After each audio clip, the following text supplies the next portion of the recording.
ஏதோ ஒரு வருத்தத்தினால விலகி போயிட்டு இன்னும் வேறு எந்த கட்சியிலையும் சேரலை, வேறு எந்த ஒரு முடிவும் எடுக்கலாங்கும்போது அவங்களுக்கு ஒரு கால் நம்ம அவசரப்பட்டிருக்கக்கூடாதோ அப்படின்ற எண்ணம் இருக்கிறவங்க திருப்பி வாங்க அப்படின்னு கூப்பிட மாட்டாரா அப்படின்னு நினைக்கலாம். நான் சொல்கிறது இயல்பான ஒரு விஷயம். அவருடைய கருத்தியலிலிருந்து மாறுபடுறது ஏதோ ஒரு வருத்தம் தான் இருக்கே தவிர மொத்தமாக மாறுபடலை. ஏன்னா மாறுபட்டிருந்தாங்க பரவாயில்ல, பதவி தான் வேணும்னா அவங்க இவ்வளோ நேரம் ஏதோ ஒரு கட்சிக்கு போயிருப்பாங்க. அப்படி போகலைன்னா அவர்களுக்கு இன்னும் ஏதோ ஒரு இவர் பேரில் இல்லை நாம் தமிழர் இயக்கத்தின் பேரில் தமிழ் தேசியத்தின் பேரில் ஒரு ஈர்ப்பு இருக்கிறது. இவர்கள் வந்தால் அது இவருக்கு கட்சிக்கு பயனாகிறது. இல்லை சில மாவட்டங்களில் ஏற்படுத்தலாம், அது சில பகுதிகளில் சில மாவட்டங்களில் சில நிர்வாகிகள் அங்கே கொஞ்சம் அவங்களுக்கு ஒரு பர்சனல் செல்வாக்கு இருக்குன்னு, கட்சிக்கு ஒரு செல்வாக்கு இருக்குது, சீமானுடைய செல்வாக்கு. அதை தவிர உள்ளூரில் பிரபலமானவர்கள், அவர்களுக்கென்று அந்த தெரிந்த முகமாக இருக்கக்கூடிய அந்த மாதிரி பிரபலங்கள், இல்லை முகம் தெரிந்தவர்கள், அந்த அடையாளம் தெரிந்தவர்கள், மக்களால் ஏற்கனவே அடையாளம் புரியப்பட்டவர்கள், அவர்கள் திரும்பி வரும்பொழுது அது தேர்தலில் அங்கே வேலை செய்யும்போது அது ஒரு உதவியாக இருக்கும். விஜய் இப்போது ஒரு எடுப்பார் கைப்பிள்ளை ஆகிட்டார்னு சீமான் சொல்கிறது யதார்த்தத்தில் உண்மைதான். ஏன்னா இப்போ பாஜக இவரை எப்படி பயன்படுத்தி கொள்ளலாம்னு பார்க்குது. காங்கிரஸ், விசிக, தாவேக ஒரு அணியாக சேரலாம் அப்படின்னு ஒரு தகவல் வருது. சேருவாங்களா இல்லையா அவங்கவுங்க முடிவு. அப்படி வந்தால்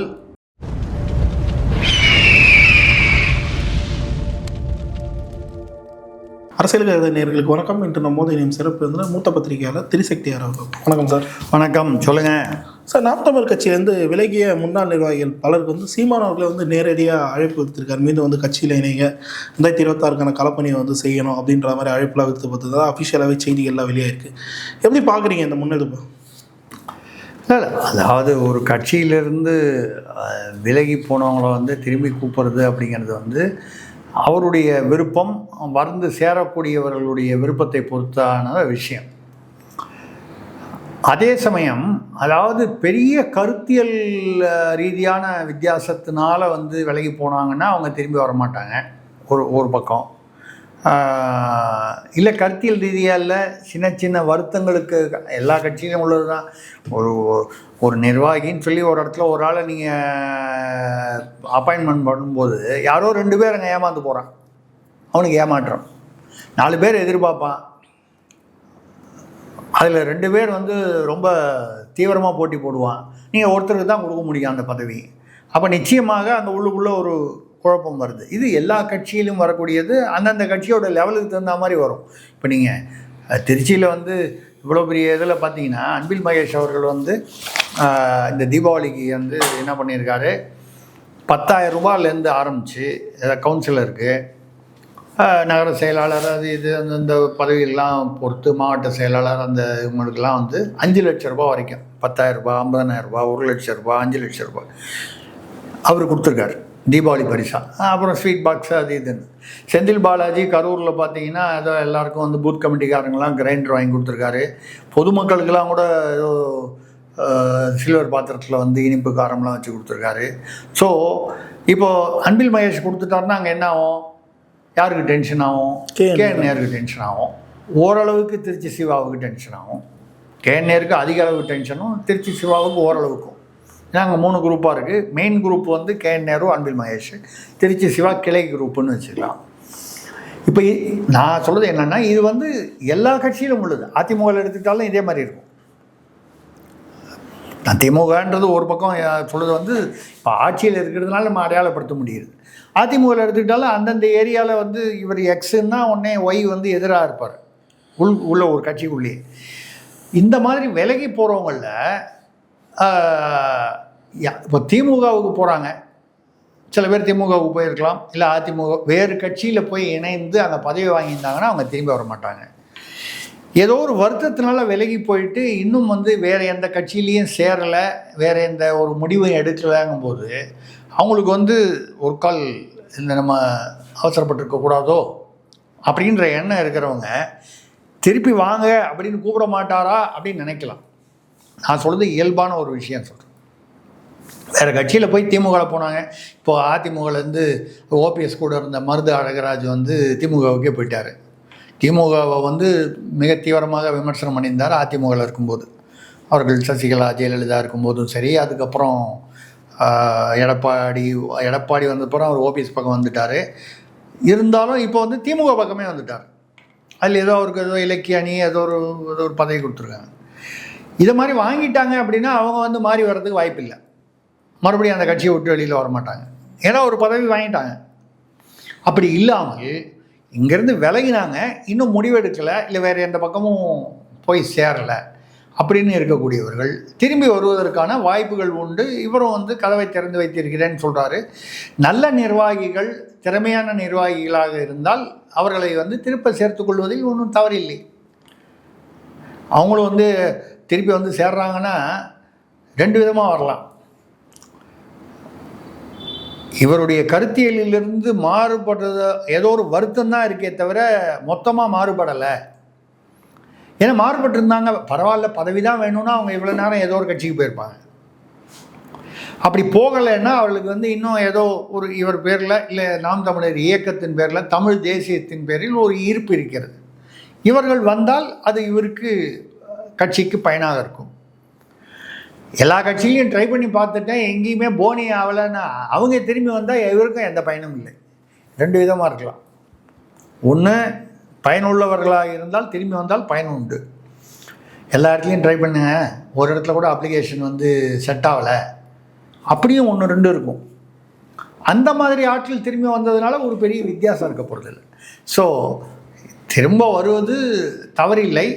வருபவர்கள் எந்த அளவுக்கு திறமையானவர்கள், எந்த அளவுக்கு நம்பகத்தன்மையோடு மறுபடியும் இருப்பார்கள் என்பது தான் அங்கே உள்ள பரிசோதனையாக இருக்கும். அப்படி ஏதோ அதான் சொல்கிறேன், சின்ன சின்ன வருத்தங்களுக்காக உணர்ச்சி வசப்பட்டு பிரிந்தவர்கள் திரும்பி வரும்பொழுது அது ஒட்டி போயிடும். அந்த மாதிரி அப்படி தான் நம்ம அதை எடுத்துக்க முடியும். இது தேர்தலில் இம்பாக்ட் ஏற்படுத்த நினைக்கிறீங்களா இந்த மாதிரி திரும்பி வருவது? இல்லை, சில மாவட்டங்களில் ஏற்படுத்தலாம், அது சில பகுதிகளில். இப்போது சில மாவட்டங்களில் சில நிர்வாகிகள் வந்து அங்கே கொஞ்சம் அவங்களுக்கு வந்து ஒரு பர்சனல் செல்வாக்கு இருக்குன்னு வைங்க. கட்சிக்கு ஒரு செல்வாக்கு இருக்குது, சீமானுடைய செல்வாக்கு. அதை தவிர உள்ளூரில் பிரபலமானவர்கள், அவர்களுக்கென்று அந்த தெரிந்த முகமாக இருக்கக்கூடிய அந்த மாதிரி பிரபலங்கள், இல்லை வந்து முகம் தெரிந்தவர்கள், அந்த அடையாளம் தெரிந்தவர்கள், மக்களால் வந்து ஏற்கனவே வந்து அடையாளம் புரியப்பட்டவர்கள், அவர்கள் திரும்பி வரும்பொழுது அது தேர்தலில் வந்து அங்கே வேலை செய்யும்போது அது ஒரு உதவியாக இருக்கும். அதான் சொன்னேன், வர ஆளை பொறுத்து யூஸ்ஃபுல்லாக இருந்தால் அது தேர்தலில் உதவியாக இருக்கும். அவர்களுக்கு வேறு எங்கும் புகலிடம் இல்லை அப்படின்னு வேறு வழியே இல்லாமல் திரும்பி வரவங்க வந்தால் அது வந்தாலும் வரலைனாலும் ஒன்று தான். ஸோ குறிப்பாக அதிமுக தவிர்த்து திமுக தாவேக வந்து சரி ஸோ சமீப காலத்தில் வந்து அதிமுக வந்து பெருசாக வந்து சீமான் அவர் வந்து விமர்சித்து வந்த வேலையில் அதிமுக பெரும்பாலும் விமர்சிக்காமல் அந்த இவங்க கூட கம்பேர் பண்ணும்போது இப்போது வீரப்பனாரோட நினைவு இடத்துல வந்து பேசும்போது என்ன சொல்லியிருக்காருன்னா, அதிமுக ரொம்ப கொடூரமாகவே விமர்சிச்சிருக்காரு. குறிப்பாக வீரப்பன் விஷயத்தை வந்து மேற்கோள் காட்டியே வந்து பேசியிருக்காரு. எப்படி பார்க்குறீங்க அவரோட விமர்சனத்தை? நீங்கள் இந்த வீரவணக்க நாள்னு சொல்லும்போது அந்த வீடியோ தான் எனக்கு ஞாபகம் வருது. ஐயா தமிழக முதல்வர் வந்து அந்த மலர் வளையத்தை கொண்டு போய் அந்த வீரவணக்க நாளில் வந்து வைக்கும்போது தலைகீழ திருப்பி வைக்கிறாரு. ஒரு போலீஸ் அதிகாரி, உயர் காவல் அதிகாரி ஓடி வந்து ஐயா இப்படி வைக்கணுங்கிற மாதிரி அதை திருப்பி வைக்கிறாரு. சரி, பாவம் அவருக்கு ஏதோ அது எப்படி வைக்கணும்னு தெரியல, பரவாயில்ல. இப்போ தானே அரசியல் 14 வயசுலேயே என்னமோ வந்தேன்னு சொன்னார். ஆயிடுச்சு கிட்டத்தட்ட 50-55 வருஷம். கற்றுக்கலாம், எந்த வயசுலையுமே கற்றுக்கலாம். நான் கூட இப்போ இந்த வயசில் வந்து நிறைய விஷயங்கள் புதுசாக நமக்கு தெரியலன்னா, இப்போ கம்ப்யூட்டர் கற்றுக்கலையா, நமக்கு தெரியாத விஷயங்கள் கம்ப்யூட்டரில் செல்ஃபோன்லேயே வந்து என்னுடைய பையனுக்கோ இல்லை அதை தாண்டி என்னுடைய பேத்திகளுக்கோ தெரிஞ்ச அளவுக்கு கூட எனக்கு தெரியாமல் இருக்குது, கற்றுக்கலாம். எல்லா வயதிலும் நம்ம வந்து கட்டுறது கைமண் அளவு. அதனால் முதல்வரையும் நம்ம வந்து குறை சொல்கிறதுக்கு இல்லை. சரி, இந்த வீரவணக்க நாள்னு சொல்லும்போது உடனே எனக்கு அந்த காட்சி, அந்த வீடியோ ஞாபகம் வந்தது, அதனால் சொன்னேன். அதிமுகவை அவர் வந்து இதுவரை விமர்சிக்கவில்லை, இப்பொழுது விமர்சிக்கிறார் என்றால் அரசியலில் வந்து விமர்சிக்கக்கூடாது என்று ஒன்றும் அவர் ஒன்றும் கூட்டணியில் இல்லையே. அவர் ஏதாவது கூட்டணியில் இருந்தால் கூட்டணியிலேயே இருந்து கொண்டு அவர் விமர்சிப்பது நியாயமா, தார்மீக ரீதியில் அது நியாயமான்னு கேட்கலாம். அவர் தனியாக தான் இருக்காருங்கும்போது அவர் திமுகவையும் விமர்சிக்கலாம், அதிமுகவையும் விமர்சிக்கலாம், பாஜகவை விமர்சிக்கலாம், காங்கிரஸை விமர்சிக்கலாம், எந்த கட்சியும் அவர் விமர்சிக்கலாம். ஏன்னு கேட்டால் அவர் தனியாக தான் கூட்டணின்னு சொல்லிட்டாரு. அந்த வகையில் அவர் வந்து அதிமுகவை விமர்சிப்பதற்கு அவருக்கு எல்லா உரிமையும் இருக்கிறது. அந்த விமர்சனம் எப்படி மக்களிடம் எடுபடுகிறது, அது வந்து சரியானதாக இருக்குமா அப்படின்னு பார்த்தால், இப்போ வீரப்பன் எடுத்துக்கிட்டாலே வீரப்பனை வந்து ஒரு என்ன சொல்கிறது, காட்டில் வந்து யானைகள் அந்த தந்தங்கள் அது மாதிரி ஒரு கொள்ளைக்காரராக ஒரு சித்தரிக்கப்பட்ட ஒரு பிம்பமும் இருக்குது. அதே சமயத்தில் மக்களுக்கு வந்து பாமர மக்களுக்கு அந்த அந்த பகுதி மக்களுக்கு வந்து ஒரு பாதுகாவலனாக இருந்ததாக அப்படி ஒரு பிம்பமும் இருக்குது. இல்லை, யார் எந்த பிம்பத்தை ஏற்றுக்கொள்கிறார்கள் என்பது அவரவருடைய கருத்தியல் கண்ணோட்டத்தை பொறுத்து இருக்குது. அப்படிங்கும்போது அதிமுக பீரியடில் வீரப்பனை வந்து பிடிச்சாங்க. அது எப்படி பிடிச்சாங்கன்றதெல்லாம் வரலாறு. பிடிச்சாங்கன்னு சொல்கிறத விட தீர்த்து கட்டினாங்க. அதாவது அந்த விஜயகுமார்ன்ற காவல்துறை அதிகாரி அனுப்பிச்சு அவருக்கு சமையற்காரராக அவரை கிட்டத்தட்ட 1 மாதம் நடிக்க வைத்து, உண்மையிலேயே சொல்லுவாங்க அந்த சமயத்தில் விஷம் கொடுத்து கொண்டுட்டாங்க, சாப்பாட்டில் விஷம் வச்சு, மோரில் சாப்பாட்டில் ஏதோ ஒன்று சாப்பாட்லேயே நம்ம. ஆனால் வந்து அந்த உடல்களை வந்து வச்சு வேன் வரும்பொழுது அந்த சுட்டு பிடிச்சா மாதிரி ஒரு கணக்கு காமிச்சிட்டாங்க அப்படின்னு ஒரு தகவல் உண்டு. இது எந்த அரசுமே அதை உறுதிப்படுத்தாது. இந்த மாதிரி தகவலை வந்து ஆமாம் இல்லைன்னு சொல்ல மாட்டாங்க, அவங்க பிடிச்சதாக தான் காமிப்பாங்க. ஸோ இதெல்லாம் தாண்டி வீரப்பன் நல்லவரா கெட்டவரா என்றால் அது அணுகுபவர்களுடைய அவருடைய பர்ஸ்பெக்டிவ் கண்ணோட்டத்தை பொறுத்திருந்தது. அதனால் வீரப்பன் செய்த குற்றங்கள் எதுவுமே அவர் வந்து அந்த குற்றங்களெல்லாம் வந்து சரி என்று நான் ஏற்றுக்கொள்ள மாட்டேன். இப்போ எத்தனையோ போலீஸ் அதிகாரி, காவல்துறை அதிகாரிகளை அவர் வந்து அவரோ அவருடைய ஆட்களோ வந்து கொண்டிருக்கிறார்கள், தாக்கி கொண்டிருக்கிறார்கள். அதே சமயம் அந்த காவல்துறை அதிகாரி பல பேருக்கு வந்து தொந்தரவு பண்ணியிருக்காரு, பொதுமக்களுக்கு தொந்தரவு பண்ணியிருக்காருங்கிறது உண்மையாக இருக்கலாம். ஆனால் எப்போவுமே நம்ம சொல்கிறது வந்து வன்முறைக்கு வன்முறை தீர்வில்லை அப்படிங்கிற வகையில். ஏன்னா இப்போ வீரப்பனை வந்து நம்ம பாராட்டணும் அப்படின்னு சொன்னால் அவர் செய்த குற்றங்கள் வந்து என்ன அப்படின்னு, அந்த கொலைகள், அந்த கர்நாடகா ஒரு காவல்துறை அதிகாரி பாலகிருஷ்ணா அவரெல்லாம் வந்து தலையெல்லாம் வெட்டி கூட பண்ணியிருக்காரு. அப்போது அதெல்லாம் குற்றங்கள் இல்லையா அப்படின்னு கேட்டால் ஆமாம், குற்றங்கள் தான். நம்ம வந்து நிறை குறைகள் தான் வந்து எடை போட்டு பார்க்க முடியுமே தவிர முழுதுமாக அவர் நிரபராதி என்றோ முழுதுமாக அவர் குற்றவாளி தான் மட்டும்தான், அவர் மக்களுக்காக எதுவுமே செய்யவில்லை, அவர் வந்து ஒரு கொடூரமான ஒரு குற்றவாளி அப்படி இந்த பக்கமும் முடிவு பண்ண முடியாது, அந்த பக்கமும் முடிவு பண்ண முடியாது. நான் இப்படி சொல்லும்போது இவர் இப்படி தான் வழவழா குழகுழான்னு 2 பக்கமும் பேசுவார் அப்படின்னு சொல்லுவாங்க. ஆனால் உண்மை அப்படி தான். வீரப்பனை கடவுளாக நினைப்பவர்களும் இருக்கிறார்கள், வீரப்பனை வந்து கொடுமையானவராக நினைப்பவர்களும் இருக்கிறார்கள். இதில் யார் சரின்னு சொல்ல முடியும்? கண்ணோட்டத்தை பொறுத்து அமையும். இதை தொடர்ந்து தாவேக்கால துணை பொதுச் செயலாளர் தாவேக்கால பொதுச் செயலாளர் துணை பொதுச் செயலாளர் சொல்லிட்டேன். பொதுச் செயலாளருடைய புஷி ஆனந்த் வந்து கட்சியை வைத்து தூக்கணும், விஜய்க்கு துணையாக பொதுச் செயலாளராக இருக்கார், அது சொல்ல வந்தீங்க, அது துணை பொதுச் செயலாளர்னு ஆயிடுச்சு, அப்படி வச்சுப்போம். சரி, அவர் வந்து கட்சியை வைத்து தூக்கணும்னு சொல்லிட்டு தாவேக்கா நிர்வாகிகளே வந்து ஹேஷ்டேக் வந்து ட்ரெண்ட் பண்ணிட்டு வராங்க. எப்படி பார்க்குறீங்க அந்த முடிவை? லேட்டாக வந்தாலும் லேட்டஸ்ட்டாக வந்திருக்கு இந்த விஷயம். ஏன்னு கேட்டால் லேட்டாக வரணும்னு கேட்டால் கிட்டத்தட்ட 1 வருடத்துக்கு முன்னாலேருந்தே வந்து புஷி ஆனந்த் அவர்கள் மீது வந்து புகார்கள் அதிகமான. 1 வருஷம் தானே, 1.5 வருஷம் தான், 2 வருஷம் ஆகுதா கட்சி ஆரம்பிச்சு? கட்சி ஆரம்பித்ததுலேருந்துன்னு சொல்கிறேங்க. அதுதான் நான் சொல்கிறது, நீங்கள் சொல்கிறது ஒன்று தான். நீங்கள் ஒரு விதமாக சொல்கிறீங்க, நான் ஒரு விதமாக சொல்கிறேன். கட்சி ஆரம்பித்ததுலேருந்தே இந்த நிர்வாகிகளை வந்து அப்பாயின்மெண்ட் பண்ணுறதில் நிறைய புகார்கள், சில பேர் அதாவது பணம் கேட்குறாரு, இவ்வளோ கோடி கேட்குறாரு, இவ்வளோ லட்சம் கேட்குறாரு அப்படின்னு சொல்லி சில புகார்கள் வந்தன. அந்த புகார்களுடைய உண்மைத்தன்மை நமக்கு எப்படி தெரியும்? அது விஜயில் விசாரிக்கணும். நீங்களான வந்து அது உண்மையாக இல்லையான்னு அதில் போய் விசாரணை, சிபிஐ விசாரணையாக கோர முடியும். அதில் கட்சிக்குள்ள ஒரு விஷயம் அந்த மாதிரி இருந்தது. 2வது, நிறைய இடங்களில் வந்து அவர் பேரில் இன்னும் ஒரு பக்கம் இந்த பணம் வாங்கிட்டு அப்பாயின்மெண்ட் போடுற ஒரு புகார், அதை தாண்டி இன்னொன்று வந்து மற்றவங்க யாரையும் விஜய் கிட்ட நெருங்க விடாமல் பண்ணுறாருன்ற ஒரு புகார். 3வது வந்து தனக்கும் வந்து விஜய்க்கு கொடுக்குற மாதிரியே ஒரு மரியாதை கொடுக்கப்பட வேண்டும்.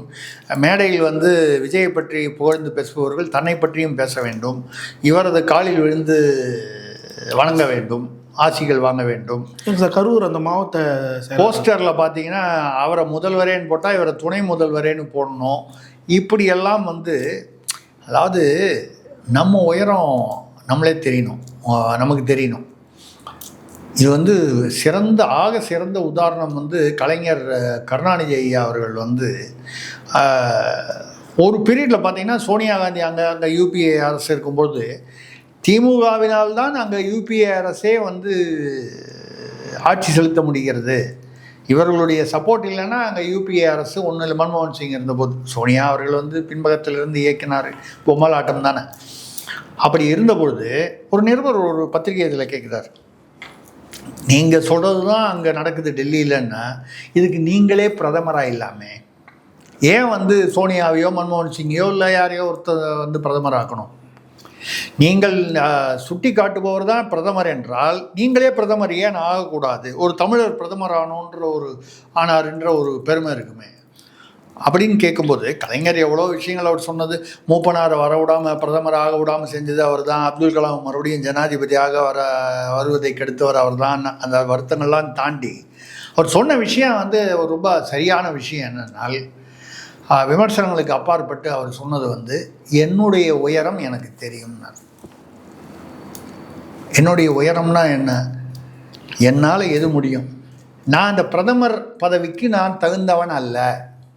அதற்கு உண்டான வேண்டிய சில தகுதிகளோ திறமைகளோ என்னிடம் இல்லை என்பது எனக்கு தெரியும் தான் அர்த்தம். அதுக்கு என்னுடைய உயரம் எனக்கு தெரியும். அதனால் அவருக்கு தகுதியோ திறமையோ எதுவுமே இல்லை. 5 தடவை முதல்வராக இருந்தவர். அப்போ அது இருக்க முடிஞ்சிருக்கு. ஒரு ராஜதந்திரி என்று பெயர் எடுத்தவர், அரசியல் சாணக்கியர் என்று சொல்லக்கூடியவர். ஆனால் டெல்லி அரசியல் என்பது மாறுபட்ட சூழ்நிலை. அதற்கு வேறு சில திறமைகளும் தகுதிகளும் சூழ்நிலைகளும் வேண்டும். அது ஒரு தமிழருக்கு இல்லை தனக்கு இல்லை. இது வந்து ஒரு உதாரணமாக சொல்லுவோம். ஆனானப்பட்ட ஐயா கருணாநிதி அவர்களே அப்படி வந்து அதை தாண்டி அவர் பிரதமராக போக வேண்டும் என்று முயற்சி செய்திருந்தால் ஆகியிருக்கலாம்.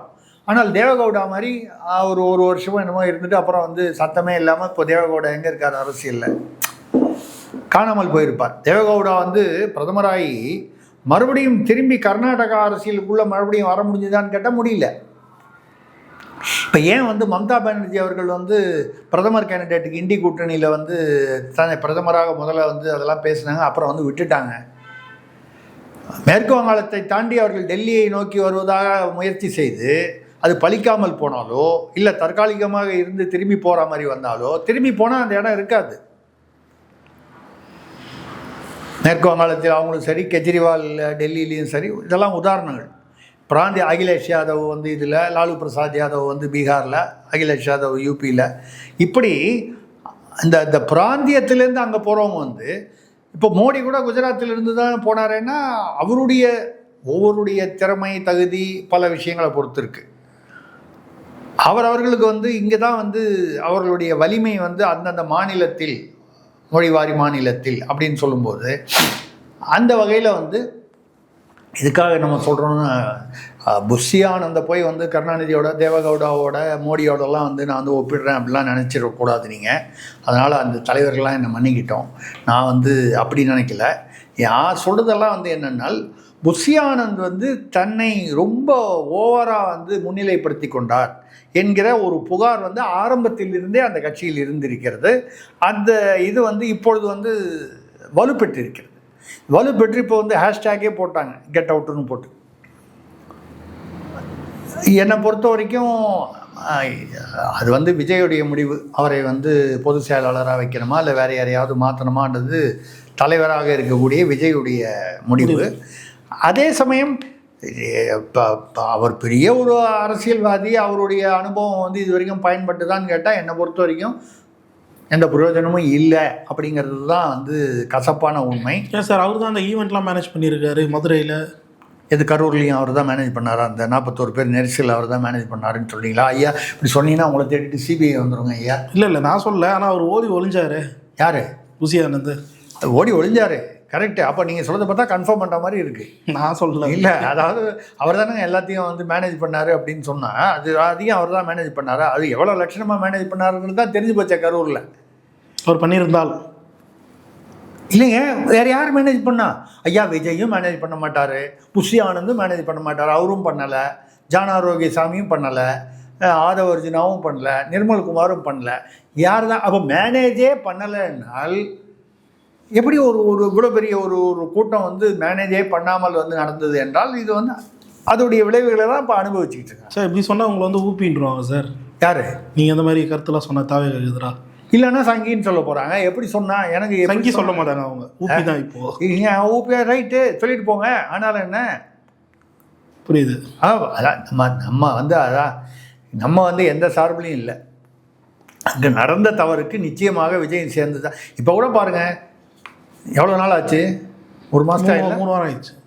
இல்லை கிட்டத்தட்ட 1 மாதம் ஆக போகுது. 1 மாதம் ஆக போகுது. ஆமாம். இன்னும் கரூருக்கு அவர் வந்து ரைட்டு திமுக அரசு அழுத்தங்கள் கொடுக்கிறது. அங்கே வந்து திருமண மண்டபங்கள்லாம் வந்து இவர் வந்து இந்த 41 பேர் வீட்டுக்கு போகிறதுக்கு பதிலாக ஒரே இடத்துல பார்க்கணுன்னு முயற்சி பண்ணுறாரு. 20 லட்ச ரூபா கூட நடுவில் கூட நம்ம பேசுகிறோம், ஏதோ 5000 ரூபான்னு சொல்லி ஒரு பேச்சு அடிபடுதுன்னா இல்லை.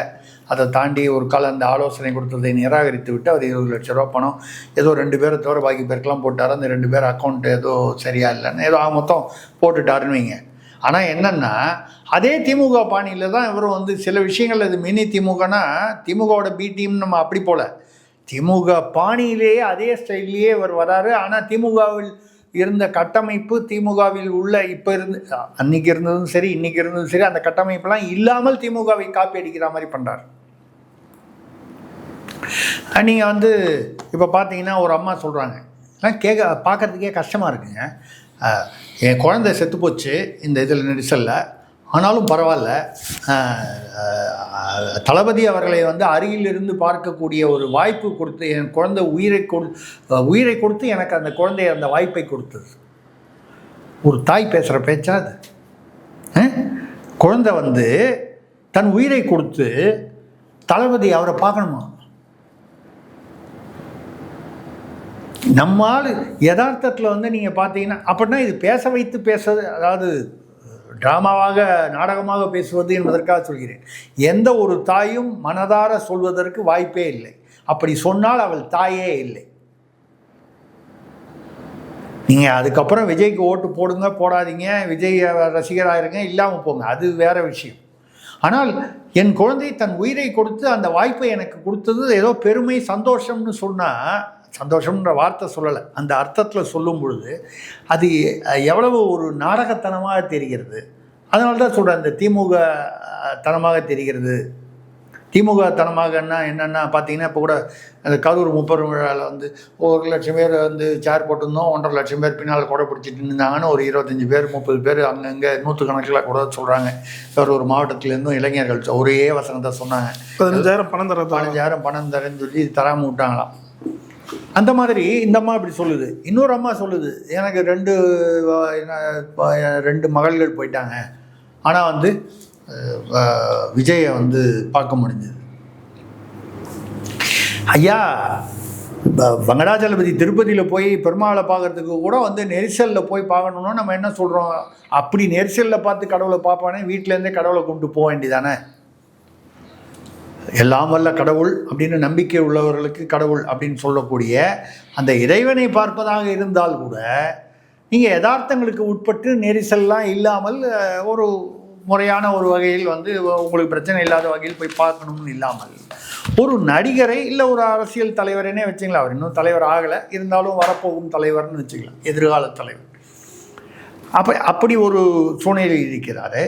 அல்ல, இப்படி வழிநடத்த தெரியாமல் விஜயை வந்து கண்ணை கட்டி காட்டுக்குள்ளே விட்டா மாதிரி விட்ட புஷி ஆனந்த் வந்து அவர் வந்து கட்சியிலிருந்து அவரை வந்து நிர்வாகத்திலிருந்து ஒதுக்கி வைக்கப்பட்டாலோ இல்லை அவர் ஒதுங்கினாலோ விஜய்க்கு என்னை பொறுத்த வரைக்கும் பெரிய நஷ்டம் ஒன்றும் வரத்துக்கு வாய்ப்பு இல்லை.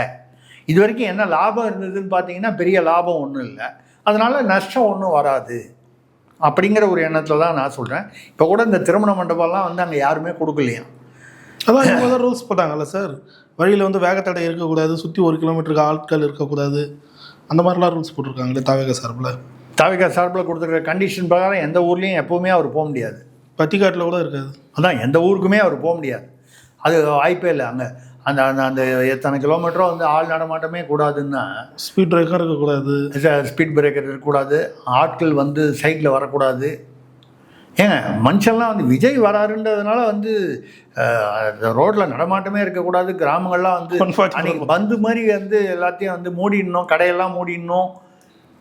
அப்படின்னா அப்படியாவது இவர் போய் நீங்கள் ஒன்றும் அதெல்லாம் நீங்கள் வேணால் பாருங்கள். இல்லை இவருக்கு திருமண மண்டபம்லாம் எதுவுமே கொடுக்கலையாங்க. அது எப்படிங்க கொடுத்துருவாங்க? ஏன் சார் திமுக அழுத்தம் இருக்காதா? நான் யதார்த்தத்தை சொல்கிறேன். திமுகன்றது வந்து இல்லை, அது வந்து இவர் அங்கே போனோன்னா யார் இப்போ மண்டபம் நீ தானே அப்படின்னு சொல்லி இப்போ லோக்கல் காவல்துறை அதிகாரி வந்து திருமண மண்டபத்து நீங்கள் தான் விஜய்க்கு கொடுக்குறதா கேள்விப்பட்டேன் அப்படின்னு ஒரு வார்த்தை சொன்னாலே, இல்லைங்க ஏன் அவர் கேட்டாருங்க, நான் ஒன்றும் சொல்லலைங்க, அது வந்து முடிவு பண்ணலைங்க அப்படின்னு ஒதுங்கிடுவாங்க. இது வந்து இயல்பாக நடக்கக்கூடியது. அது வந்து அந்த அழுத்தம் திமுக கொடுப்பதாக தெரிகிறது. அது சரி நம்ம சொல்லலை. இதை தாண்டி யாரோ ஒரு பாஜக பிரமுகர் தான் தன்னுடைய திருமண மண்டபத்தை வந்து வேணா நான் கொடுக்குறேன் நீங்கள் எடுத்துங்கன்னு சொல்கிறதாகவும் விஜய் இன்னும் முடிவு பண்ணலன்னு சொல்கிறாங்க. கடைசியில் பார்த்தீங்கன்னா என்ன ஆக போகுது, இந்த தூய்மை பணியாளர்லாம் கூப்பிட்டு வீட்லேயே 25 பேர் கூப்பிட்டு வச்சு டீ சாப்பிட்டாரா, அப்புறம் வெள்ள நிவாரணத்துக்கு கூப்பிட்டு ஒரு 50 பேரை கூப்பிட்டு எல்லாருக்கும் அந்த அரிசி பாக்கெட்லாம் கொடுத்தாரா, அதே மாதிரி இந்த 41 குடும்பத்தையும் வீட்டுக்கு வர வச்சு இங்கே பனையூர்லேயே வச்சு அந்த மீட்டிங்கை முடிச்சிருவார் அப்படின்னு நான் நினைக்கிறேன். ஏன்னா அவர் சொல்கிற கண்டிஷன்லாம் வந்து அவர் வீட்டை விட்டு வெளியே வரலன்னா அது அப்படி வராமல் இருந்தால் மட்டும்தான் அதெல்லாம் வந்து அந்த கண்டிஷன்லாம் வந்து சரியாக நிறைவேற்ற முடியும். ஏன்னா இந்த 41 குடும்பம் வரதுக்கு ஒன்றும் கண்டிஷன் இல்லையா, அவங்க மட்டும் வான்னா வந்துட்டு போகிறாங்க. அதில் எவ்வளோ பேர் வர முடியுதோ வந்துட்டு போகிறாங்க. வந்து அவர்களோடு வந்து ஒரு டீ சாப்பிட்டு ஒரு சாப்பாடு போட்டு ஒரு ஒரு ஒரு ஒரு நாடகத்தை நிகழ்த்தி விட்டால் அது சரியாக போய்விடும். அந்த வகையில் நம்ம சொல்கிறது என்னென்னா, மறுபடியும் அவர் வந்து இந்த சினிமா நாடகம்னு அதே பாணியில் தான் அந்த அந்த அந்த வேஷம் போடுற பாணியில் தான் போகிறாரே தவிர, அரசியல்னு ஒரு மாதம் ஆனாலும் இன்னும் போய் பார்க்கக்கூட இல்லை அப்படிங்கிறது வந்து நிச்சயமாக அவருக்கு பின்னடைவு தான்.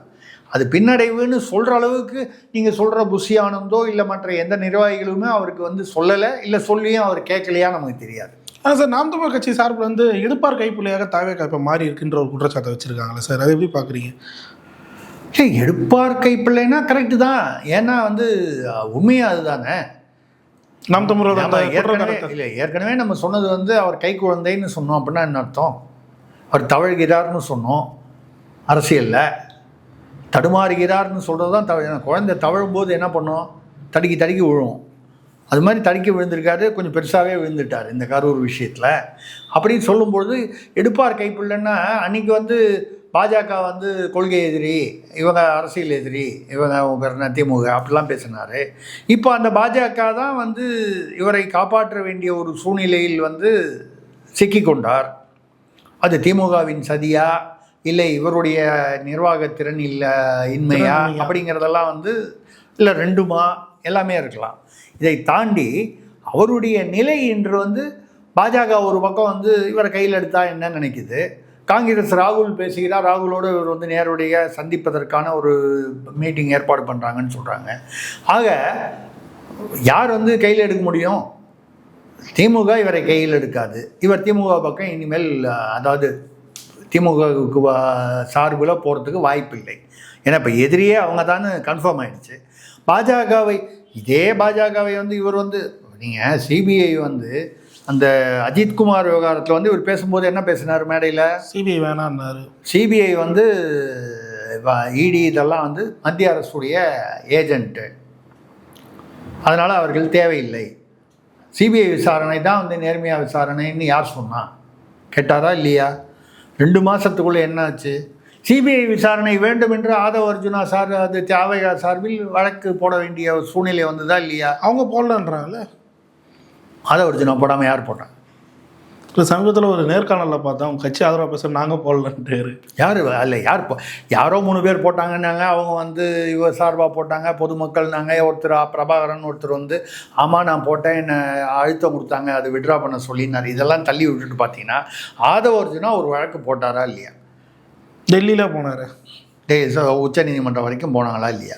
அந்த வழக்கு அந்த விசாரணை அதோடைய முடிவாக தானே வந்து சிபிஐ விசாரணை வந்தது. நிச்சயமா சிபிஐ விசாரணை வந்த உடனே விஜய் வந்து இல்லை சிபிஐ விசாரணையை நாங்கள் ஏற்றுக்கொள்ளவில்லை அப்படின்னு ஆதவ அர்ஜுனாவோ இல்லை முக்கியமாக விஜயோ 2 மாதத்துக்கு முன்னால் 1.5 மாதத்துக்கு முன்னால் சிபிஐ விசாரணை என்பது வந்து நம்பக்கூடியதல்ல, அது வந்து மத்திய அரசுடைய ஏஜென்ட் சிபிஐ இடி எல்லாம் அஜித்குமார் விஷயத்தில் பேசினவர் இப்பொழுது சிபிஐ விசாரணைன்னு சொல்லி உச்சநீதிமன்றம் சொன்னதுக்கப்புறம் நாங்கள் ஏற்றுக்கொள்ள மாட்டோம்னு ஏதாவது சொல்லியிருக்காங்களா? இல்லை, நீதியை வெல்லும்னு போதும்தான். வெல்வது தான் நீதி, நீதியை வெல்லும் இல்லை, எது வெல்கிறதோ அதுதான் நீதி. அந்த வகையில் ஏன்னா சிபிஐ விசாரணை வந்து ஏற்றுக்கொள்ள மாட்டேன்னு அதே கொள்கையில் இருந்தால் 2 மாதத்துக்குள்ள கொள்கை மாறிடுச்சு இல்லை. நிச்சயம். நீங்கள் பலவீனமாக இருக்கிறீர்கள் என்று புரியும் பொழுது சிபிஐ தேவைப்படுகிறது. அன்னைக்கு நான் ரொம்ப பலமாக இருக்கேன், நான் தான் நியமம் அடுத்த முதல்வர்னு ஏதோ நம்ம கொட்டாய் விட்டுட்டு கொட்டாய் வினோன்னு ஞாபகம் வருது. இப்போ தான் படித்தேன், நினச்சோன்னா விஜய் தான் எனக்கு ஞாபகம் வந்து ரயிலில் போய் ஏதோ கேரளாவுக்கு ஏதோ ரயிலில் போயிட்டுருக்காரு. அவர் ஏதோ ஒரு ஊர்லேருந்து அவர் போகும்போது ஏதோ சாப்பிட்டுட்டு இருக்காரு, ஏதோ காரங்கரம் ஏதோ மிக்சரோ என்னமோ, திடீர்னு கொட்டாய் விட்டுருக்காரு ஒரு இளைஞர். கொட்டாய் விட்டால் வாய் அப்படியே நின்று போச்சு, திருப்பி மூடலை. தீபாவளிக்கு ஊருக்கு போகும்போது உடனே டிடிகிட்ட சொல்லி மருத்துவர் ஏதோ ஒரு ஸ்டேஷனில் வந்து அது ஏதோ சரி பண்ணி அவருக்கு வந்து திருப்பி அவர் வாயை மூட வச்சாங்க. இல்லை கொட்டாய் விட்டால் ஜாக்கிரதையாக இருக்கணுன்றதுக்காக சொல்கிறேன். சாதாரணமாக கொட்டாய் விட்டால் கூட கொட்டாவி தானே அப்படின்னு நம்ம எடுக்கக்கூடாது. அப்படி நீங்கள் வந்து கரூரில் கொட்டாவி விட்டு தானே இந்த ஆபத்தில் சிக்கி கொண்டீர்கள், இது அரசியல் கொட்டாவி தானே. 41 உயிர்கள் வந்து நஷ்டமான ஒரு மிகப்பெரிய அரசியல் கொட்டாவி. அந்த வகையில் இருக்கும்போது இப்போ உங்களுடைய கொள்கையை மாற்ற வேண்டிய சூழ்நிலை வந்து விட்டது இல்லையா சிபிஐ. அந்த வகையில் விஜய் வந்து இப்போது ஒரு எடுப்பார் கைப்பிள்ளை ஆகிட்டார்னு சீமான் சொல்கிறது வந்து யதார்த்தத்தில் உண்மைதான். ஏன்னா இப்போ பாஜக வந்து இவரை எப்படி பயன்படுத்தி கொள்ளலாம்னு பார்க்குது. காங்கிரஸ் விசிக தாவேக ஒரு அணியாக சேரலாம் அப்படின்னு ஒரு தகவல் வருது. சேருவாங்களா இல்லையா அவங்கவுங்க முடிவு. அப்படி வந்தால் ஆக அவர் வந்து ஒன்று அதிமுக பாஜக உள்ள அணிக்கு போவார், இல்லை காங்கிரஸோட ஒரு அணிக்கு போவாருன்னால் இவர் முடிவு இல்லை அது.